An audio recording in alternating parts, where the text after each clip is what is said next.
Luigi. You know, when I first heard that Mario and Sonic were going to be crossing over their universes, I wasn't sure what to expect, really. Either it was going to be maybe more like a Mario game, maybe more like a Sonic game. Wasn't expecting the Olympics. This game is what finally broke the barriers. Finally, the game that would have both the biggest mascots in the video game industry of the early 90s. A rivalry that stemmed from the 16-bit console wars with the Super Nintendo in one corner and the Sega Genesis in the other. They must now work together, whether they like it or not, to stop the greatest rival of all, Yoshi, from getting the gold medal. There have been many crossovers in the video game industry that people talk about wanting and some franchises actually getting. With such a big crossover as this, the Olympics did not at all cross my mind as the reason a plumber and a blue hedgehog should compete against one another. But for the year 2008 being 2 years after the Wii's successful release, having a console that focuses on motion to control your virtual experience, which hone in on working out and getting fit, Sega not having a console to put their games on, and made in time for the Olympics to be televised, this game was born. The Olympics bring people from all around the world, and if anything was going to bring these two icons together, sure, Olympics. Plus, having Mario in some athletic games is kind of a nod to the older Nintendo Entertainment System days where they sometimes had a field and track game bundled with everyone's favorite cartridge featuring Plumber Man Saves Princess game and Duck Shoot or Dog Laugh game. Also, having Sonic in a running contest does sound entertaining to witness against our chubby plumber friend. Not only was this the first game that anyone played with both icons in the same game, but Mario and Sonic in the Beijing 2008 Olympics was one of the first games where I dedicated time to beating on the Wii, along with, of course, Wii Sports. Hence why I'm so buff. Now it is possible to debate who would be faster in a race between Mario and Sonic.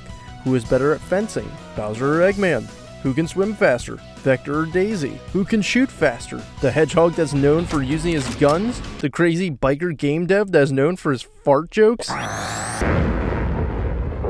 Comparing this game to the game the Wii came with at release, Wii Sports, the Olympic Games don't have any of the sports Wii Sports provided, so playing the Olympic Games really does feel like a huge bonus and involves familiar faces. Unless you count table tennis the same as tennis, then that is the only event both of them have in common, but other than that, this is a completely different game. Right out of the gate, there are tons of options to pick from and events to play, having some events locked. As you play for fun or to get the gold medals, you unlock more events as you go.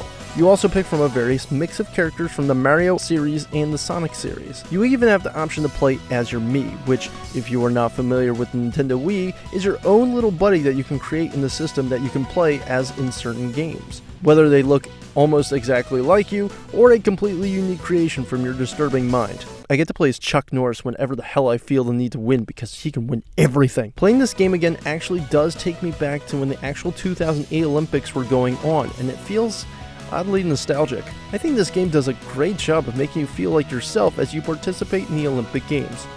As a princess, of course. The atmosphere is electric and encouraging. The stage is set and shown off, the audience screaming, instant replays to show how close it came to who won or if people were within the foul line. There are even some events that start off with having a choice to get the audience pumped. It isn't necessary at all, and it does nothing for you besides adding an immersive experience, adding fuel to my own ego. Side characters from both the series, such as Toad, Lakitu, Cream, and Charmy the Bee make appearances as either the audience and or officiants. It feels lively and makes it that much more tense, especially when playing against friends, aka your soon-to-be frenemies. The game still looks and feels fine even after a decade from its initial release. Having energetic and fun music to add to the tension and or hectic nature of the game does a damn fine job making the Olympics fun and not just a workout routine. Now we shift our focus to our main event, the main events. Before I go on further, yes, a majority of these are motion controlled.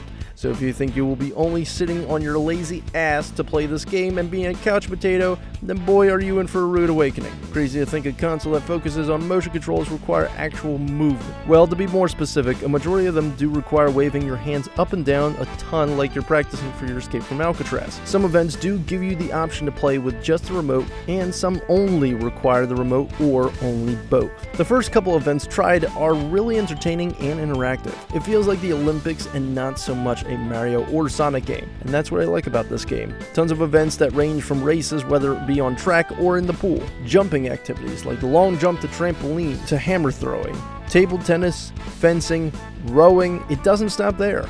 You can run the track with one character in a long stretch to see who runs the fastest. You can add hurdles for a multitasking challenge or add 3 other contestants to your team for a relay race. Games either require 2 things, precision in your movement or just speed. It's not just with flailing, but even button prompts that pop up while trying to go fast or different movement techniques to keep you on your toes. The controls are accurate and respond accordingly because if there's anything that can ruin a Wii game, it's crappy motion controls. Isn't that right, Legend of Zelda Skyward Sword?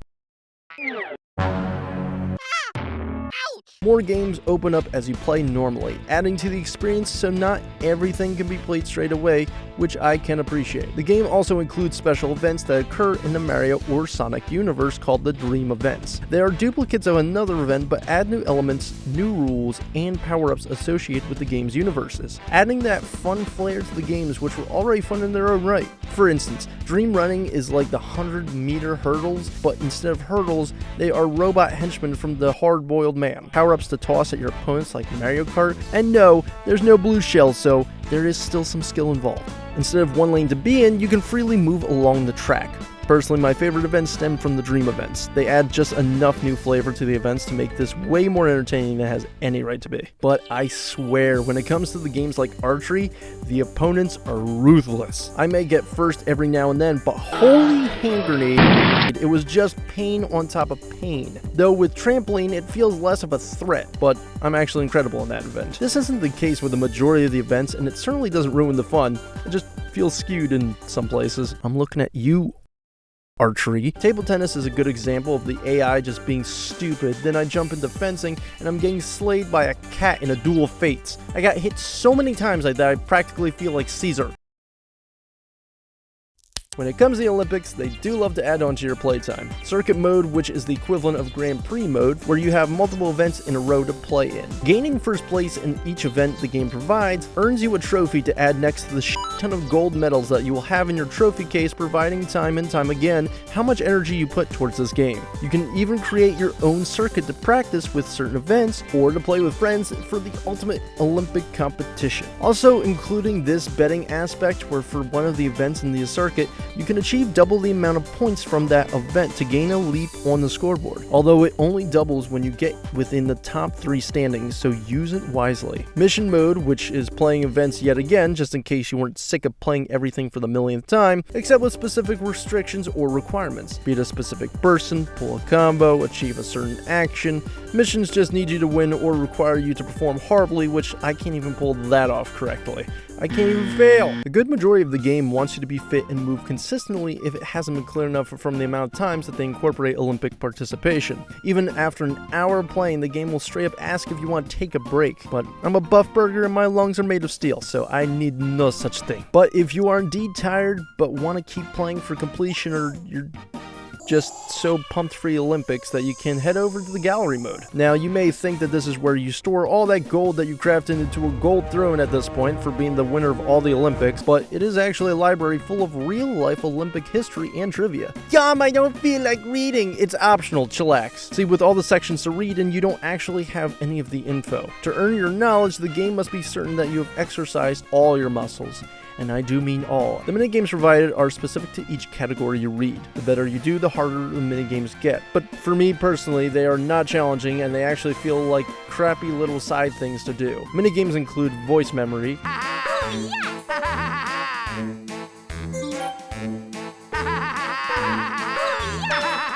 I hate it, Count Master,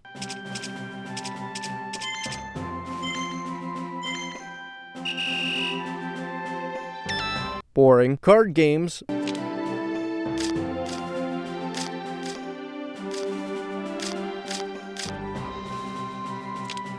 basic as they can get. Whack-a-mole, god, these are really dull. And finally ending with Bound Ball, which out of the bunch is probably my favorite because it doesn't bore me half to death and can be a little fun. I mean, having the info is fine, but all these minigames kill me more than reading some sentences instead. If you deal with this mode, don't beat it all in one sitting like I did. Play these in between the events. When you fully complete a section, you can also unlock a single music track from both of the series to listen to. That's the only reward you get. And it can only be listened to within the gallery. Why go through the pain? Well, for an emblem, of course. What's an emblem? Those are basically the achievements for this game, so they do nothing but add credibility to your account and some bragging rights. They're basically the main thing to get for this entire game. You get them by completing certain criteria, which is either beat a mode with a character, get gold with a particular character, doing certain actions for events, beat everything with everyone and hope to be near perfect with every event and character playable. Oh, and there is actually an emblem for checking worldwide ratings from the other people online. Let's do that real quick, just to add to the emblem. Maybe you won't be able to complete this game. Regardless, you should be playing this game more so to have fun competition in the Olympic events. Completing everything will take forever anyhow, so you might as well enjoy it. Unlock more events for multiplayer and for more exercising. This game does certainly keep you active throughout the entire ride, and for it being on the Wii, I can deal with that. Even when you play with friends, you have even more fun going head-to-head to one-up each other, try to beat Olympic or world records to shove it in their face, and unlock events, so make sure to have someone to cheer you on, or crush your spirit. Whatever works for you. If you wanted a good sports game, and you didn't have Wii Sports that came with your Nintendo Wii, I think Mario and Sonic at the Beijing 2008 Olympics did a fantastic job of filling those shoes, and it does everything different to be not the same as Wii Sports as well, so it does feel like a completely different game. It doesn't feel like a copy and pasted version of Wii Sports that I think a lot of people would think when they would first hear of this game. I feel like this was a fun workout game, which is what I feel if Wii game should be. It shouldn't feel like just a workout on a video game console. I think it has to integrate more fun aspects of it. Great execution, very fun game to play, and a good start, and actually a good first game for both Mario and Sonic to be in. Was expecting something completely different other than a sports game, but whatever, I will take it. And now I'm going to rest my arms now because they are sore as hell, because do you know how much flailing I had to do for this game? I was shadow boxing with myself. I somehow won by TKO. You figure that shit out.